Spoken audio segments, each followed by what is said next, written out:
kusursuz deri işçiliğini görüyorum. Detaylara yaklaşırsak 100-200 yapalım. 14 hoparlörlü bu ses sistemini dinleteceğim. Yarım depo 180 diyor, deli gibi gittin. En alt parça olan koltuk kaplaması bile Alcantara. Home menüsü kişiselleştirilebilir bir alan. Ölmezse satarız. Evet, biraz yatıyor. Oo, bayağı keskin bir çukurdu orası şu an. Hiç sorun yok. Kuşları olmasına rağmen hızlanmaya devam ediyor. Arkadaşlar herkese merhaba. Bugün yollarda pek denk gelmediğimiz İtalyan üretici Maserati'nin Grecale modeliyle birlikteyiz. Maserati 1963'ten beri araç modellerine rüzgar isimleri kullanıyor. Grecale de Akdeniz rüzgarı demek. Tasarımlarında birkaç yıllık zaman diliminde değil de uzun yılları içeren zaman diliminin tamamında iyi görünmek isteyen Maserati çok fütüristik detayları tercih etmiyor. Yıllar sonra da göze batmayacak şık tasarımlar çıkarmaya çalışıyor. Grecale birçok yerde denk geldiğim üzere genellikle Ford Puma'ya benzetiliyor. Gözleri biraz kısıp uzaktan bakınca haklılık payı olduğunu söyleyebilirim. Ama burada gözleri kısıp değil, gözleri açıp Maserati detaylarının dibine vurmak istiyorum. İşte tüm Maserati modellerinde kullanılan aracın en uç kısmında konumlanan büyük Maserati ızgarası. Büyük dikey çizgiler ve kocaman boşluklardan oluşan ızgaranın ortasında bakın neredeyse bir karış büyüklüğünde dev Maserati mızrağını görmek mümkün. Farlarla birlikte yükselen yan çamurluklarla kaput arasında ön ızgaranın üzerinden gelen havanın bu aralıktan geçip aracın arkasına atılması planlanmış. Kapı kollarının gizlendiği bu modelde 0.32 CV'lik rüzgar direnç katsayısı bu büyüklükte bir araç için gerçekten güzel bir değer. Çamurluklarda her iki yanda bulunan hava ventillerinin gerçek olduğunu söylemem gerekiyor. Aynı tasarıma far içinde sinyal detayında da yer verilmiş. Arkadaşlar bu aracın jant tasarımı bile özel. Bakın burada birkaç özel detaya değinelim. İlk olarak jant kolları tam olarak Maserati mızrağını oluşturacak şekilde tasarlanmış. Bununla birlikte yine burada baykuş gagası detayını janta kadar taşımışlar. Nedir bu baykuş gagası? Maserati bu gagayı tüm araçlarında ön ızgara üstünde ve yine arka tasarımda kullanırken bu sefer jantlarda da bu imzayı atmış. Jantlara bakarken 4 pistonlu fren kaliperlerini ve 350 mm havalandırmalı diskleri görmezden gelmek mümkün değil. Bu fren sistemi araçta standart olarak geliyor. Arka diskler ise 330 mm. Arka omuz çizgisinin büyüklüğü aracı oturaklı, geniş ve ağır gösteren detaylardan. Arka stoplarda 3600 GT modeline atıfta bulunulmuş. İki stopu birleştiren krom bir parça mevcut. Sade şıklıkta olan arka tasarımı 4 çıkışlı egzoz ve difüzör canlandırıyor. Grecale 484 cm uzunluğu ile en büyük rakibi Macan'dan 15 cm daha uzun. Ağırlık olarak Grecale Macan'ın 1900 kilo ağırlığına yine 1895 kilo ile karşılık veriyor. Dışarıdayken bagaja bakalım. Bagaj hacmi Macan 488 litre, Grecale 535 litre. Bagaj içinde sağda ve solda 2 adet aydınlatma var. Üst tarafta bu şekilde bir pandizot var. Bir de bagaj kapağında 2 aydınlatma daha var. Gece karanlıkta dolu bagajda bir şey arayanlar bunun ne kadar faydalı olacağını tahmin edeceklerdir. Kaputu açtığınız anda iki amortisör arasındaki kule gergisini ve mümkün olduğunca aşağıda konumlanmış Maserati logolu ve imzalı motoru görüyorsunuz. Bununla birlikte yine kulelerden gövdenin ortasına bağlanan ikinci kule gergileri mevcut. Bakın biri bu tarafta, diğeri de bu tarafta arkada kalıyor. 2 litrelik turbo benzinli motor Giulia'dan tanıdığımız multi-air ünite. Maserati tarafından 300 beygir güç ve 450 Nm tork üretecek şekilde ayarlanmış. Bunun yanında bir de bu aracın 48 volt akülü 20 beygir güç üreten küçük bir elektrikli motor desteği mevcut. Güç gereksinimlerinde alt devirlerde gaza yüklenmeler esnasında devreye giren booster olarak görev yapan bu motor aracın tüketimine de katkıda bulunmaya çalışırken 20 beygirlik bir takviye sağlıyor. O zaman Maserati'nin hünerlerini konuşturduğu iç mekana bakalım. Yalnız burada kapılara değinmeden geçmek istemiyorum. Malum tok kapı sesi diye bir kavram var. Ön kapı bir karıştan daha geniş. Arka kapı ön kapıdan da geniş bir şekilde tasarlanmış. Bakın arkaya oturduğunuzda kapı döşemesiyle birlikte ev koltuğu gibi kolunuzu rahatça koyacağınız bir yapı var. Diş budak ağaç kaplamalar, altı ekstra dokulu dikiş işlemeli deri kaplamalar, piyano bilek tuş detayları bir bütün olarak kaliteyi sunuyor. Diz mesafesi bu şekilde. Koltuk arkasında sağlam bir koltuk cebi bulunuyor. Koltuk ısıtmalarının ayarını içeren arka klima ve menfezlerin altında USB ve Type-C girişi bulunuyor. Kol dayamayı açtığınızda standart 2 bardaklık ve telefon tutucu mevcut. Kol dayamanın altında kalan bu kısım için bile Alcantara kullanılmış. Burayı göstermezsem olmaz. Koltuk arkasındaki en alt parça olan koltuk kaplaması bile Alcantara. Çift parça panoramik cam tavanla birlikte arka taraf aydınlık ve ferah duruyor. Şaft tüneli çok yüksek değil ve arkada 3 kişi için bile yeterli yaşam alanı var diyebilirim. Ön kapı detayları arka kapı detaylarıyla aynı. Bu mevsimde full ağaçlık bölgede olunca her yer polen tozu maalesef. En çok dikkat çeken Sonus Faber ses sisteminin hoparlör kapakları. Bu kapaklar alüminyum ve lazer kesimle oluşturulmuş. Bu arada Sonus Faber ses sistemi standart geliyor. Müzik kalitesi olarak gerçekten tatmin edici. 14 hoparlörlü bu ses sistemini dinleteceğim.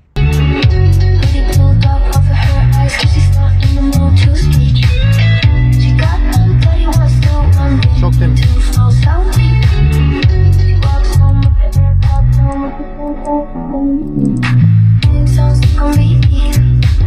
Elektrikli düğme ile açılan kapılar için sürücü kapısında bir de mekanik kapı açma kolu bulunuyor. Koltuk tasarımı sportiflikle konfor arasında kalmış diyebiliriz. Yan yükseltilerin tutuşu SUV bir aracın viraj dinamiklerini karşılayabilecek nitelikte diyebiliriz.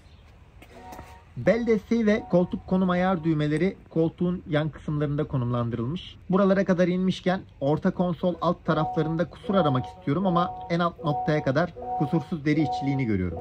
Sürücü menfezinden aşağı doğru inersek yine tüm trimlerin en alt kısımlarına kadar deri kaplandığını görebiliyoruz.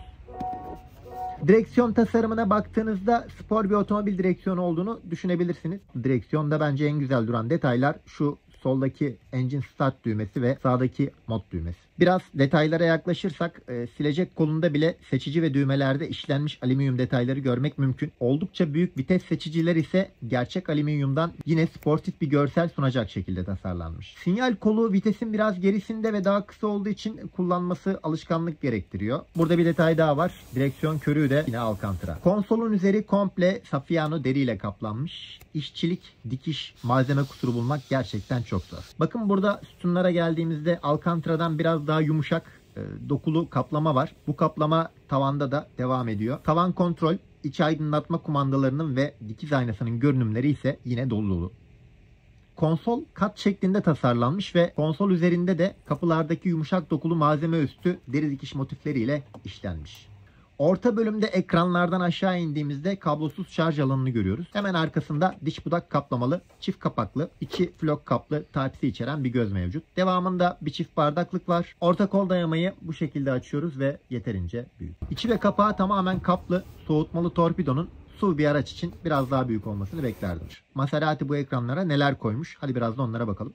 Home menüsü kişiselleştirilebilir bir alan. Tamamen teknik göstergelerle doldurulmuş. Medya bölümünde malum radyo, USB, müzik. Araç menüsü My Car ve genel bilgilendirme. Lastik basınçları, yağ seviyesi, sürüş modları. Bakın GT modunda aracın haritası ne şekilde? Comfort moda geçtiğimizde karakter burada yazılanlara göre değişti. Sport moda geçtiğimizde haritalama yine bu şekilde. Performans menüsünde yine teknik göstergeler mevcut. Yakıt tüketim geçmişi, tekerleklere giden tork dağılımları ve ilginç bir şey daha performans süreleri. Kontrol menüsünde kameraya bakalım. Plakayı içeren geniş net bir görüntü mevcut. CarPlay, akıcılık ve ekran hassasiyeti bu şekilde. Alt ekranda orta konsoldaki saati farklı saat fontları verebiliyorsunuz. Pusula, pedal ölçer veya G-metre olarak ayarlayıp farklı fontlar verebiliyorsunuz. Koltuk hafıza ayarları, iç ambiyans aydınlatma. Aydınlatma sınırlı ama dingin, loş, elit bir mekan ışığı yapmaya çalışmışlar. İç havalandırma kontrollerinde yine tamamı dokunmatik. Araçta tek fiziksel düğmeler, vites seçici tuşlar, farklı bir konumlama ve farklı bir tarz. Kadranlar yine gösterişten uzak, sade tasarım olarak geliyor. Orta bilgi ekranında çeşitli bilgileri görebiliyorsunuz. Sürüş modlarına göre ufak marjinal olmayan değişiklikler mevcut. Devir saati üzerinde de bir takım bilgiler görebiliyorsunuz. Bu şekilde kadranı ters konumlayabilirsiniz ya da tamamen sade bir fontla yol alabilirsiniz. Anahtar ele güzel oturuyor. Gösterişli ve kaliteli olduğunu görebiliyorsunuz. İki anahtar dışında bir de aksesuar bileklik anahtarı tasarlamışlar. Onu takıp cebinizde anahtar olmadan aracı kullanabiliyorsunuz. Genel olarak yere yakın araç kullanmayı seven biriyim ama şu an yüksek oturumlu bir SUV'dayım. Otoban sürüşünü daha önce yapmıştık bu araçla. Oradan da kesitler ekleyeceğim. Şu an paket taşlı, nispeten bozuk, zeminli bir yoldayız. Duyduğunuz birkaç ses araçtaki su şişelerinden geliyor. Kabinden gelen herhangi bir ses yok. İç mekan beklendiği gibi kesinlikle sıkı. Aracın genel anlamda konfor ve sportiflik dengesinde sportiflik tarafına ağır basıyor diyebilirim. Yumuşak bir araç değil kesinlikle. Süspansiyon salınımı az. Bunu net bir şekilde hissediyorsunuz ama darbe emişi hızlı ve başarılı. 2.5. Biraz sert ama böyle şey. Sert. Bir final sürüş yapar. Oo, bayağı keskin bir çukurdu orası. Şu an hissettirmedi. Daha sert bir vurumu bekledim. Değil mi? O amortisör stroklarının tükenmesini bekliyordum. Yok, gelmedi. Kocaman yan aynalar mevcut. Ön, yan, arka görüş gayet açık. Aracın nerede başlayıp nerede bittiğini kestirmek kolay. Elektrik destekli direksiyon konfort modunda yeterince yumuşak. Aracın manevra kabiliyeti de cüssesine göre gayet başarılı. Onu da beğendim diyebilirim. Evet, bugünkü sürüşte otobana doğru yol alacağız. Araçta şanzıman olarak bildiğiniz ZF8 var. BMW modellerinden çoğu kullanıcı aşinadır. 8HP50 şanzımandan dolayı Grecale kullanacağınız herhangi bir güncel BMW ile benzer şanzıman tepkileri ortaya koyacaktır.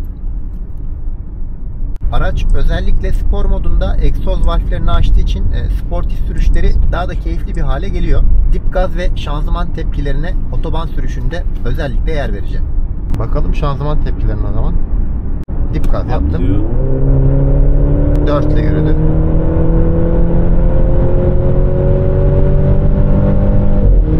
Buradan bir dip gaz çık mesela. Çok güzel. Çok güzel. Hiçbirinde hiç arabada yok. Organik. Tamam, şimdi basık tutuyorum. Tek tek alıyor. Egzoz.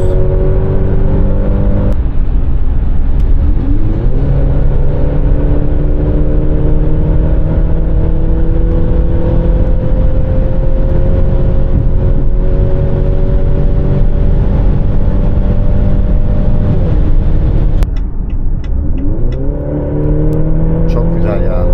Yani spor bir binek almışsın gibi. Yani spor Türkiye'de ne bileği alacaksın ki? Hepsi bir Şunu veren benzinle işte 45 TFSI ile deneyecektik. Bunu görecektik yani. Ondan aşağı kalacağını Onda sanmıyorum. ses yok zaten. Evet. 5 nefes var. İşte gidelim ya. Çok elverişli. 450 Nm, 2 litre.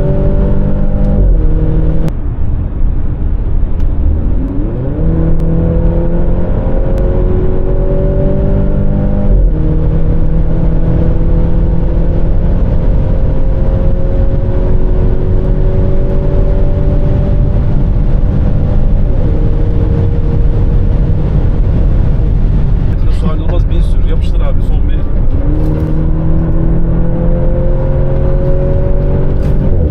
İşte bu ya. Bir daha ister o vites. Yeter. Derdin aslında neyse. Haksızım ben sana. Melik sırıntı geliyor egzozdan. Yani hoparlör hiç yok. Ama gerçekten orada bir şey yapılmış, çalışılmış çünkü. ya valve var, bir de bir yani 2 litre bir arabadaki duyduğum en güzel standart ses. Performansa gelelim.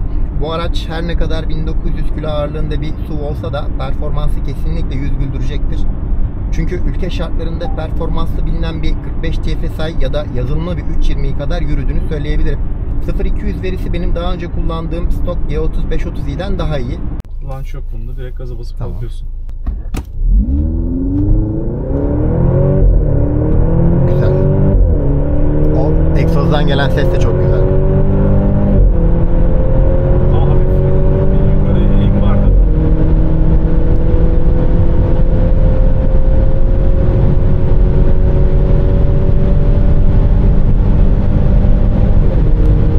Aldı mı? Aldı. 160 alıyor. Z4 20 ile bir deneme yapmıştık. Onu short olarak paylaşmıştım. Z4'ten de çok daha iyiydi performans olarak. Kartını buraya ekleyeceğim. Aracın piyasadaki en büyük rakibi yine Macan 20265. Onu da biz Z4 ile Macan'ı denemiştik ama Z4 ile Macan hemen hemen çok yakın gitmişlerdi. Burada Z4 Grecale ile asla baş edemedi. Onu da görüyorsunuz.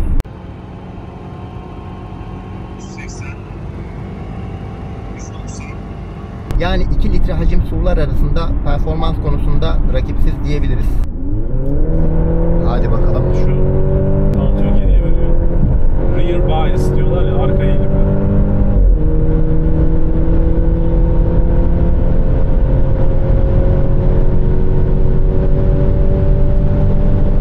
Ama yol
Ya çıkacak adamın var ya, anında böyle 500 metreden anlıyorsun. Tabii. Ya O şeride doğru çünkü ölümcül. Senin için ölümcül olduğu için onun hatasını görmek zorundasın. anlaman lazım tabii ki.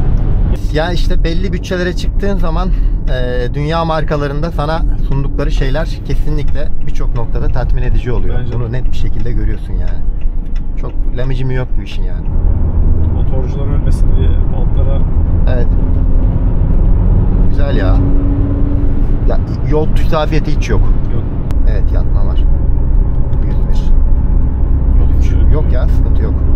106. Burada kesiyor. Hiç sorun yok. Jeep için çok iyi. Limit daha çok var. Var. Onu hissediyorsun. Ve 4 tekerden çok kontrollü kayıyor, ses veriyor. Evet, Ses duyuyorum ediyor sesi. tekerleri. Duydum. Devam.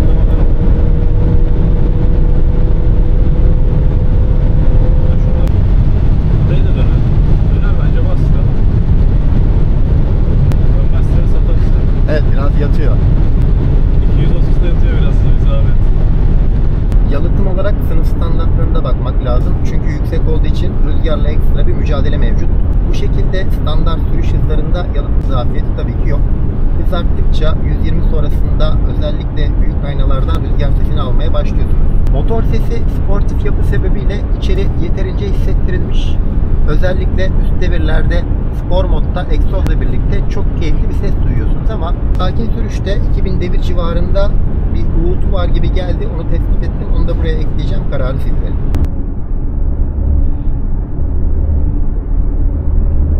Biraz uğultulu çalışıyor ama motor, değil mi? Yani bir uğultu var, evet. Sport modda özellikle. Şu. 2000 devir civarlarında böyle devirlenmeye çalışırken Yani bir uğultu ve homurtu gibi. homurtu gibi, uğultu Evet. gibi arada bir şey. Tüketim mevzusu biraz karışık. Çünkü araç kullanıldığında genellikle spor modda egzozdan, motordan keyif almalı bir sürüş yapılıyor. Bu yüzden tüketim verileri ortalamanın biraz üstünde olabilir. Videonun ara yerlerinde yakıtla ilgili konuşmalar oldu. Onları kesit olarak yol bilgisayarıyla ilgili birkaç veriyi de buraya kesit olarak ekleyeceğim. Hepsinden bir sonuç çıkacaktır ama makasın genel anlamda 8-16 litre arası olduğunu söyleyebilirim. 4'te 3 yakıtım var, 300 menzil diyor sana şu an. 289 hatta. Yani Senin böyle- kullanım senin kullanım biraz farklı tabii. Normal kullanımda 10 litre gibi düşünelim şehir içi. 10 litre şehir için makul tabii de. Makul. Uzun yolda yine hani 110-120 bandında 8-9 ama üst hızlarda 12-13. Baksana yarım depo 180 diyor, deli gibi gittin. Demek ki bu böyle bir 300 kilometre top speed'e yakın gider 200'lerde. Çok değişmedi yani o kadar gazlamamıza rağmen. Çünkü Ama senin genel ortalaman da demek ki benim gazladığım gibi yani. Ben daha haşır kullanıyorum.